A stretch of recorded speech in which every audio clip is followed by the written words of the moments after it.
For decades, we spoke of a global order, a certain way the world worked. Nations navigated alliances, economies intertwined, and a fragile peace, however imperfect, seemed to hold. But what if one event shattered that illusion? What if a conflict unfolding before our very eyes became the undeniable pivot point, fundamentally altering our reality in ways we are only just beginning to grasp? Tonight, on Moon Whispers, we dive into a crucial question that will define our future debate. Is the Ukraine war fundamentally changing the world order? Friends, fellow thinkers, welcome to this crucial conversation. We are gathered here to ponder a question that weighs heavily on every nation, every citizen,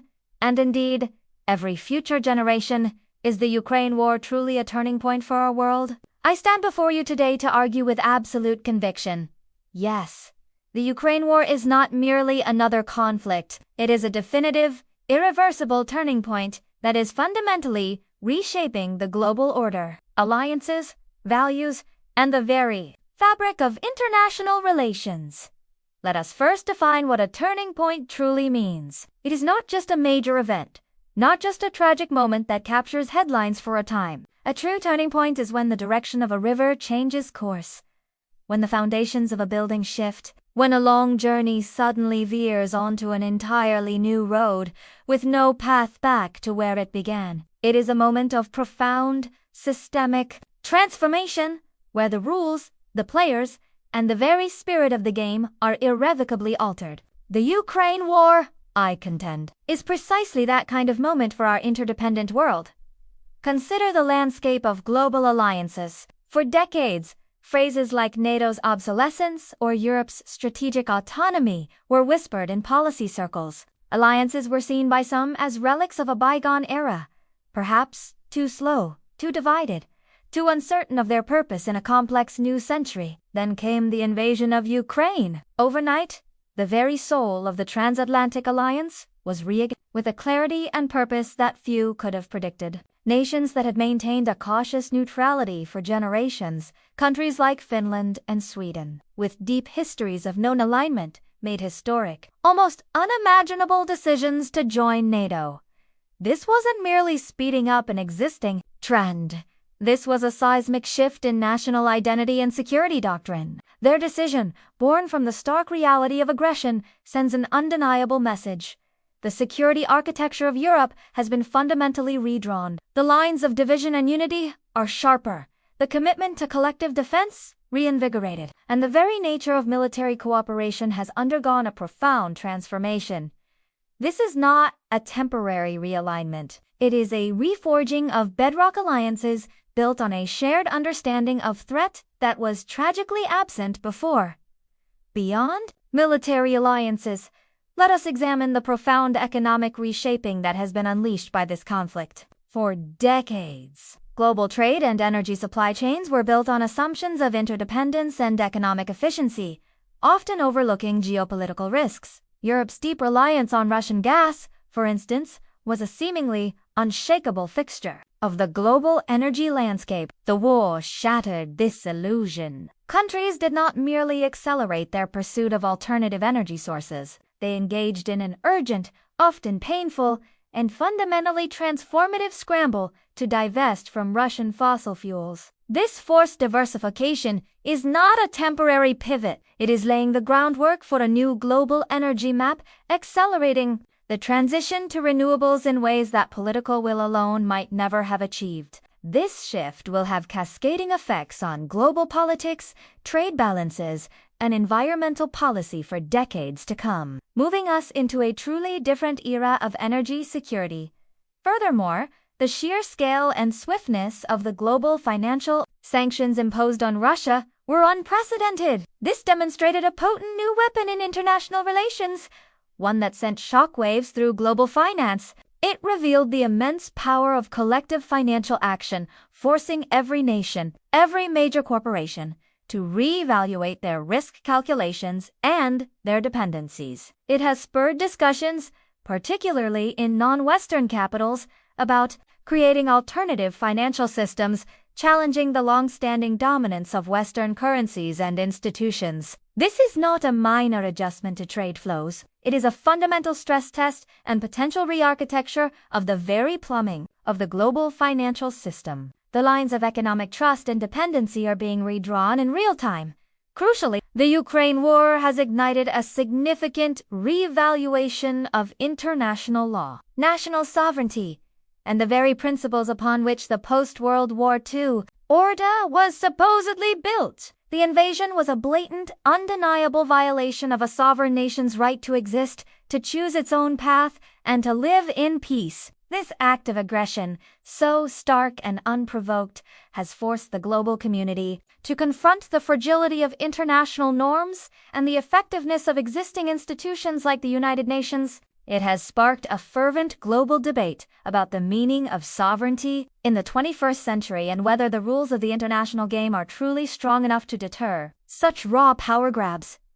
This is not a cyclical discussion. It is a profound re-examination of the foundational principles of global coexistence, compelling nations to reconsider the enforceability of international law and the willingness of the world to defend it. The very belief in a rules-based order has been shaken to its core, forcing a re-evaluation of its effectiveness and its future. Perhaps most profoundly, the Ukraine war has brought a chilling clarity to the clash of values in our interconnected world. It has sharply highlighted the tension between democratic ideals, the right of people to choose their own leaders and destiny, and authoritarian impulses where state control and might prevail over individual freedoms. This isn't a theoretical debate anymore. It's a live, brutal conflict being fought on the battlefields of Ukraine. This conflict has served as a crucible, forcing nations to confront where they stand on these fundamental principles. It has galvanized democracies to defend their values, not just rhetorically, but with tangible support and sacrifice. Conversely, it has solidified a sense of shared purpose among some authoritarian regimes who see the Western response as a threat to their own systems. This isn't just a political disagreement. It is a fundamental ideological divide that is now openly shaping geopolitical alignments and defining the new battle lines of the 21st century. The world is being forced to choose sides, not just geopolitically, but ideologically, in a way not seen since the Cold War. This ethical and moral reawakening, driven by the brutal realities of the conflict, ensures that the global conversation about human rights, self-determination, and the very nature of governance has irrevocably shifted. Finally, consider the rise of new geopolitical blocs and the accelerating shift towards a truly multipolar world, but with new, sharper edges. While the world was already moving away from a single superpower dominance, the Ukraine war has hastened the formation of more defined camps.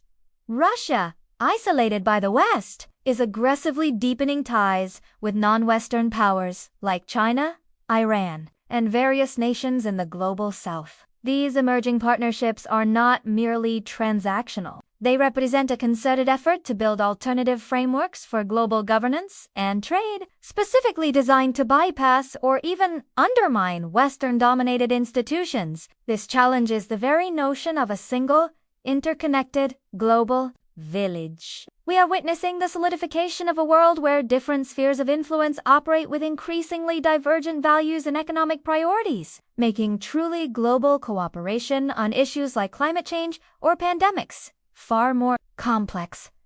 This isn't just a power shift. It's a fundamental change in the very architecture of global influence, with distinct and potentially competing visions for the future emerging with unprecedented clarity. The pathways for diplomacy, trade, and even cultural exchange are being rerouted, creating a more fractured, yet equally powerful, global landscape.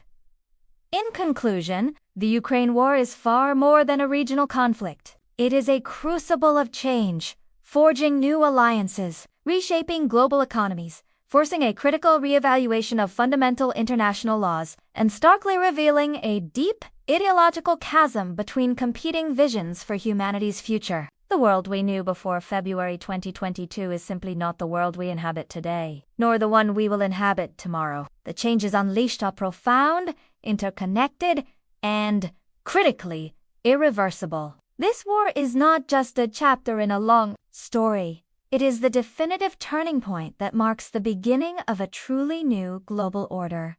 Thank you. Welcome, everyone, to this vital discussion.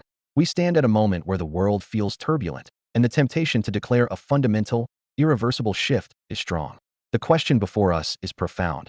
Is the Ukraine war truly a turning point for the world?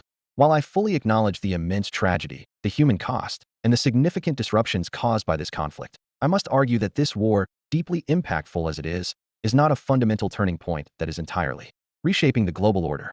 Instead, it is more accurately understood as a powerful accelerator, a tragic amplifier, of trends and dynamics that were already well underway, highlighting old challenges rather than creating an entirely new global reality. Let us consider what a turning point truly implies. A true turning point suggests a complete break from the past, an erasure of old rules, and the emergence of an unforeseen, fundamentally different system. If a turning point were a sudden bend in a river, I see the Ukraine war as a powerful surge of water, speeding up the river's flow, perhaps eroding some banks faster, but ultimately following a path that was largely determined long ago. The core currents of international relations, great power competition, economic interdependence, and the enduring pursuit of national interests have proven remarkably resilient. Firstly, let's talk about the idea of a new world order being born from this conflict. For years before the invasion of Ukraine, analysts and policymakers were already discussing the emergence of a multipolar world. The unipolar moment, where one superpower, the United States, stood alone after the Cold War, was already fading. China's economic and military rise, the re-emergence of Russia as an assertive regional power, and the growing influence of other nations like India and Brazil were undeniable trends. These shifts were creating a more complex, less predictable international landscape. The Ukraine war didn't create this multipolar world. It merely made the existing rivalries between these poles much sharper and more visible. It cast a harsh light on divisions that were already forming, pushing countries to take more defined stances within an already evolving power structure. It is not a new game, but rather the intensity of the existing game has increased dramatically. Consider, too, the concept of renewed Western unity. Aethel speaks of an unprecedented coming together, and certainly, the response from many Western nations has been robust. However, this unity is largely a reconsolidation of an existing bloc, rather than the forging of an entirely new global consensus. NATO, while revitalized, is still NATO, an alliance formed during a previous era of great power competition. The decisions of Finland and Sweden, while significant, are strategic responses by nations within Europe to a regional security threat, fitting within a pre-existing alliance structure. This is an enhancement of an existing security framework, not its invention. Furthermore, this perceived unity is far from universal. Many nations in the so-called Global South, a vast array of countries in Africa, Latin America, and parts of Asia, have largely remained neutral or have refrained from imposing sanctions on Russia. Their priorities often differ from those of Western capitals, focusing more on food security, economic development, or a historical distrust of former colonial powers. Their continued engagement with Russia and China demonstrates that the world remains highly diverse in its alignments, acting on varied national interests and historical grievances, rather than moving towards a single, unified global front. Secondly, let's examine the economic shifts. Aethel highlights the rapid rethinking of energy supplies and the impact of sanctions. These are undeniable. However, the move away from fossil fuels, driven by climate change concerns, was already a massive global project. The war simply accelerated Europe's transition from Russian gas, forcing a quicker pivot to existing plans for renewables and diversifying suppliers. The underlying shift towards greener energy and greater energy independence was a pre-existing trend, now given an urgent push. Similarly, the desire for more resilient supply chains and a re-evaluation of globalized production gained significant momentum during the COVID-19 pandemic. Companies and governments had already begun to consider de-risking their global dependencies.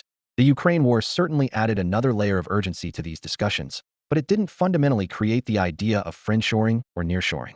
It merely underscored existing vulnerabilities. We are seeing an intensification of existing economic protectionist tendencies and a reassessment of hyperglobalization, not a sudden, entirely new economic order. Moreover, the resilience of existing global economic and political systems, despite immense pressure, suggests continuity rather than a complete break. The global financial system, though tested by sanctions and counter-sanctions, has largely absorbed the shocks without a total collapse. Global institutions like the United Nations, while often criticized for their limitations, continue to function, providing platforms for diplomacy, aid, and various forms of international cooperation. While reforms are always needed, the war has not dismantled these fundamental structures, nor has it led to the spontaneous emergence of entirely new, effective global governance bodies. This speaks to the enduring nature of established systems and the human tendency to adapt and work within existing frameworks, however imperfect, rather than to completely reinvent them in moments of crisis. Finally, a look at history provides a crucial perspective. Major wars and global crises have always felt like turning points to those living through them. The Napoleonic Wars, the two World Wars, and the Cold War each seemed to fundamentally alter the world. Yet, in hindsight, while they certainly had profound impacts and accelerated many existing trends, like the rise of nationalism, technological warfare, or decolonization, they often led to adaptations within existing systems rather than their complete overhaul. The basic principles of national sovereignty, the pursuit of power, and economic competition endured, simply manifesting in new forms. The Ukraine war is no different. It has amplified existing geopolitical rivalries, accelerated discussions about energy security and supply chains, and exposed the fragile fault lines in international law. But the core drivers of human behavior and statecraft, competition, cooperation, and the pursuit of national interest, remain fundamentally unchanged. To claim this war is a true turning point risks overstating its transformative power and underestimating the enduring nature of human systems and historical currents. It is a terrible conflict, a profound tragedy, and a significant moment in history that will undoubtedly have lasting consequences. But it is a powerful tremor, shaking the ground beneath our feet, rather than a cataclysm that creates an entirely new landscape. The world we inhabit today is largely a more intense, more polarized version of the world that was already emerging before February 2022. It is not a new book, but a more dramatic, urgent chapter in the unfolding story of humanity. Thank you.